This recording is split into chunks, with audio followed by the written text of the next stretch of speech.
Nabi Ibrahim menjadi kekasih Allah karena 4 perkara, 4 sebab. Salah satunya itu, tidak pernah gelisah, tidak pernah risau dengan segala sesuatu yang telah dijamin oleh Allah. Apa itu rezeki? Ente pagi, siang, sore, malam nyari uang, nyari rezeki, nyari nafkah. Padahal itu telah dijamin. Ente bersungguh-sungguh nyarinya. Sedangkan sesuatu yang belum dijamin, ente biasa-biasa saja. Apa itu? Sorga. Harusnya kan kebalik. Sorga yang belum dijamin, akhirat yang belum dijamin, itu yang ente sungguh-sungguh nyarinya. Dunia, harta, rezeki yang sudah dijamin biasa-biasa aja. Rezeki gak bakal ketuker. Anak sama ente 1, 2, 3, 4. Ente orang berempat mancing, lautnya sama, perahunya sama, umpannya sama, kailnya sama, dapat ikannya sama nggak? Ente 3, ente 6, 2 nggak dapat, padahal sama. Rezeki seperti itu. Rezeki itu ada 2. Ada rezeki yang dicari, ada rezeki yang mencari. Ketika engkau tidak bisa mencari rezeki, maka Allah perintahkan malaikat untuk membawakan rezeki itu kepadamu. Itu rezeki yang mencari. Tidak ada yang mustahil bagi Allah. Tetap ada ikhtiar, tetap usaha, tetap kerja, tetap harus itu. Nabi aja dagang kok. Kalau ente tawakal, nggak ada ikhtiarnya, bodoh, keledai itu. Ikhtiar, tapi jangan sampai pekerjaan ente membuat ente lupa dan lalai kepada Allah. Jangan sampai ente lebih rela kehilangan Allah karena harta daripada kehilangan harta karena Allah. Jangan sampai lebih rela kehilangan Allah karena usaha daripada kehilangan usaha karena Allah. Jangan sampai lebih rela kehilangan pangkat jabatan karena Allah daripada jangan sampai lebih rela kehilangan Allah karena pangkat dan jabatan daripada kehilangan pangkat dan jabatan karena Allah Subhanahu wa taala. Ente kejar Allah, layani Allah, taat sama Allah, patuh sama Allah, Allah jamin hidup ente bahagia dunia akhirat. Jadi keadaan seperti ini nih, lagi lockdown, nggak usah gelisah, dijamin sama Allah. Ya jangankan kita manusia yang beriman, manusia yang beribadah, binatang saja di zaman Nabi Sulaiman alaihissalam, cacing buta yang berada dalam batu, yang tidak bisa kemana-mana, tuh cacing tidak bisa nyari rezeki. Ini kan ibarat katanya dalam rumah lockdown, nggak bisa kemana-mana. Iya kan?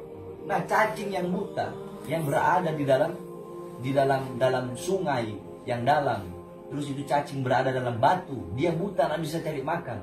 Allah utus semut bawa gandum di samping sungai. Itu semut nggak bisa berenang. Allah utus lagi perantara. Apa itu? Kodok. Ini semut masuk dalam mulut kodok. Ini kodok, ini katak masuk ke dalam sungai. Dia suap itu cacing yang buta.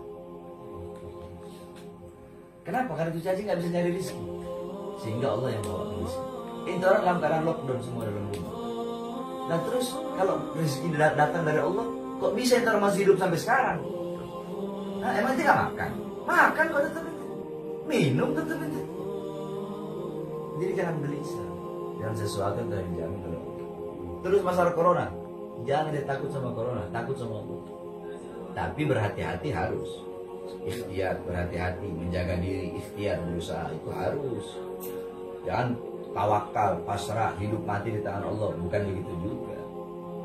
Corona itu makhluk ciptaan Allah, virus. Itu makhluk ciptaan Allah. Yang menciptakan dia Allah. Yang memegang kekuasaan atas corona itu Allah. Yang memilih, yang berkehendak untuk memilih siapa yang kena dan siapa yang tidak, itu Allah. Nah ketika ente mengembalikan diri ente kembali kepada Allah, apakah ada yang bisa satupun makhluk mencelakai dan melukai ente ketika ente kembali kepada sang pemilik seluruh makhluk dalam semesta ini? Ente tahu Nabi Zakaria? Nah, Nabi Zakaria itu dibunuh sama orang Yahudi. Kenapa dibunuh sama orang Yahudi? Karena beliau sembunyi dalam pohon. Beliau bilang, wahai pohon, terbelahlah engkau, aku ingin sembunyi dalam pohon. Iblis ngomong ke Yahudi, tuh Nabi Zakaria sembunyi dalam pohon. Digergaji tuh pohon, kebelah dua badan beliau. Kata para ulama, kenapa? Karena Nabi Zakaria tidak bilang kepada Allah, ya Allah, aku bermohon kepadamu, berlindung kepadamu. Nabi Zakaria ke pohon. yakni ente kata kan Allah udah bilang seorang hamba yakni idza khafal abdu, apabila seorang hamba itu memiliki rasa takut kepada siapa? Kepadaku, maka akan aku tanamkan dalam hati makhluk rasa takut kepadanya. Jadi kalau ente takut sama Allah, corona makhluk Allah, dia bakal takut sama ente. Tapi tetap ente usaha ikhtiar.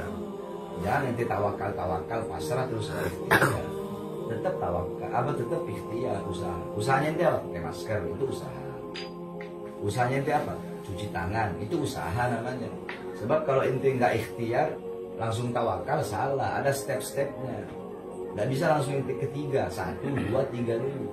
Dulu di zaman Nabi ada sahabat, kudanya nggak dikekang gitu, dibiarin kudanya. Kata Rasulullah salah.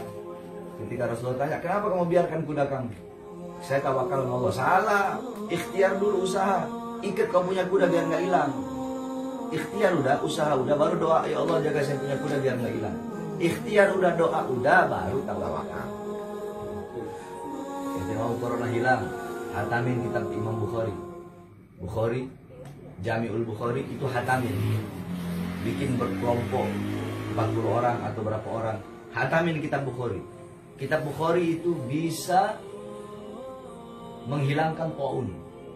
Corona kan taun. Taun itu wabah, penyakit yang secara menyeluruh dan mematikan. Jadi jangan takut sama corona. Takut sama Allah.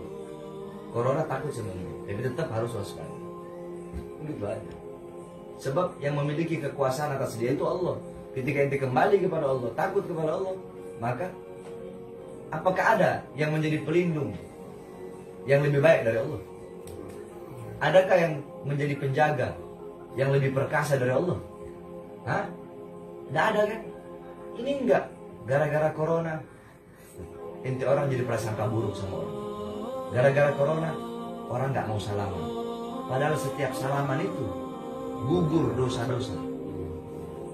Masa corona menjadi penghalang ente jadi silaturahmi ini segala macam? Jangan. Boleh menjaga dengan kaidah darul mafasid